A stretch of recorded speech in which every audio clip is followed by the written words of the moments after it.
Okay, hi, I'm Yeo Shao Jie, a Year 2 Pharmacy student, and today I'll be presenting on making images through photography. From the title itself, making images is the process of actually choosing and curating and actually framing a photo, while photography is the medium that is used to create these photos. So yeah, today I'll be sharing a bit of my experiences, and hopefully you'll be able to take away something from it. So the genre of photography I specialize in is actually event photography, and some of the events that I took before will be rap, OCAM, as well as NDP. So yeah, if you realize, very much of the photos that I take is very focused on people itself. So event photography is actually people's photography. However, when I first started photography, I was able to get technical details, but I felt that I was missing something in my photos.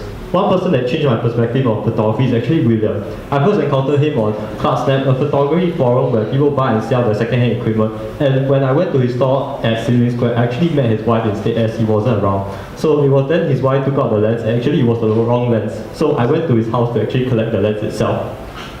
It was at his house where I got the Nikon 24-70 f2.8, and that was when I actually saw the photos that William took in his house. I was actually quite inspired by his photos through the stories from his wife, and she told me that William is a person that took photos not because of the job, but rather as an act of service to actually share the joy of photography itself. So I thought that resonated very much with me. So some of the basic rules of photography you'll go through will be like the rule of third, long exposure, as well as DD lines to actually guide you towards like the photo itself.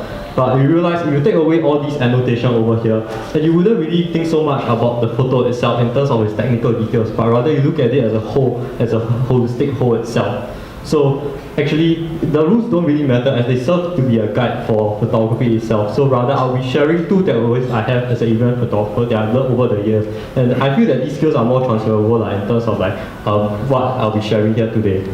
So, for the first takeaway itself, it was too longer than I thought it was. Okay, for the first takeaway itself, seek to capture the essence of the moment. So, what this means is to immerse yourself in the emotion as well as the settings of the event itself. So, let's say you are at a birthday party, you want to capture the happy occasion, you want to capture the celebratory emotions that invoke in people. So, meaning to say, before I go into every event, right, I try to prime myself to actually try to hype up myself to imagine what the event would be. So, one event I like to share here today is Taipusan. Taipusan is an event that consists of 40,000 people and spans 3.5 kilometers. So you can imagine it's a really long and tough journey for the devotees to go through. And personally, I journeyed through the 3.5 kilometers with them to actually try to experience and have a glimpse of what it looks like or what it feels like to go through this process. So as you can see here, I tried to capture their emotions over here, very strong emotions over here, as well as the pain they are going through as their skin is being pierced during the process itself. Also, Taipusan is a musical event itself where I wanted to capture the music within my photos itself to bring out the essence of what it means to actually celebrate Taipusan. Another event you'll be a bit more familiar with is USPolymath Finale Night. So it's a accumulation of all the happy and positive vibes for the camp itself. And there are a lot of ways to take photos like this for event over here. Some people will use really long lens and actually take from the back. But personally, I will use a really wide lens and just go up straight to our face to actually capture shots like this. Okay, so the whole idea is actually to immerse yourself in the event itself when I take the photo. So you can imagine that I was right there at the audience stand and I was standing right in front of everyone, trying to squeeze with everyone, trying to get the photos to get as close as possible. I also captured different perspectives from the back itself to give a glimpse of what the audiences look like from the point of view of the performance itself, to get the general essence of the event.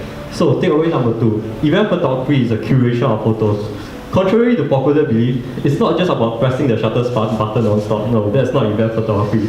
But rather, it's a very deliberate process of trying to curate your photos to represent the event itself and to tell a narrative for the photos that you're choosing. So, one event that I would like to bring out is actually the 2015 Hougang election. It was at a time where people were dissatisfied with the Workers' Party's performance, and being a resident at Hougang itself, I really could feel the unhappiness building up on the ground. And when I went there, I deliberately did not want to actually curate an album that shows the politicians, but rather I wanted to show what the people were feeling, as well as to show a bit of the background of the unhappiness that was happening. And to dwell a bit deeper, I would like to share my story on NDP itself. Altogether, the rehearsals took about 3 months and I took 9,445 photos altogether. So yeah, it's a bit crazy. I don't think anyone here will take that many photos, but what I want to share here is that the thought process of choosing the photos and curating an album to tell a narrative. So for the first 2 weeks, combined rehearsal 1 and 2, I actually focused very much on the military performance, as well as the For the next 2 weeks, any show 1 and any show 2, I had the privilege to actually go to the rooftop of MBS as well as the backstage to capture a bit more of the performances. So for the last 2 weeks, I captured a bit more of the events I did not cover within NEP and as well as the guests of honors. So looking at the event as a whole, you can imagine that National Day is a celebratory event to celebrate our nation's independence and sovereignty. And I want to capture that kind of curation. I want to tell a story of Singapore's celebration that happens every year. And the only way to do it is to capture as many different angles as possible. So going back to my story of William itself, very much, all the stories that I heard of William is through his photos and the story from his wife. And when I actually met his wife, William had already passed away from 4 months ago from cancer itself. And this is a picture of William's wife. And very much, William is like a mentor I never met before, but I actually got a lot of his stories that I heard from his wife, that photography is more than just about just taking photos, but rather it's a passion that is meant to be shared with everyone. And reflecting back on my journey, right, I believe photography should be shared with like your friends and family around. And whether you like have a DSLR or not, this is something that's accessible to everyone with their smartphones. And yeah, the temporal nature of time itself allows for these photos to hold more weight when associated with like these memories. So the gift of photography is something I'm happy to share with. And what I share here is more than just the skills, but rather I appeal to everyone here to actually use your photos to spread and form the connection with the people around you. And the greatest joy actually is to see the smiles and the faces of everyone when they look at all these photos and they remember the times they had. So 2 takeaways from my polymath today. First one, seek to capture the essence of the moment. Immerse yourself in the emotions and setting of the event itself. And second, event photography is a curation of photos. Be selective of the photos to tell the narrative that you want to. It's through these 2 takeaways that you'll be able to use images to make moments to come to life. Thank you.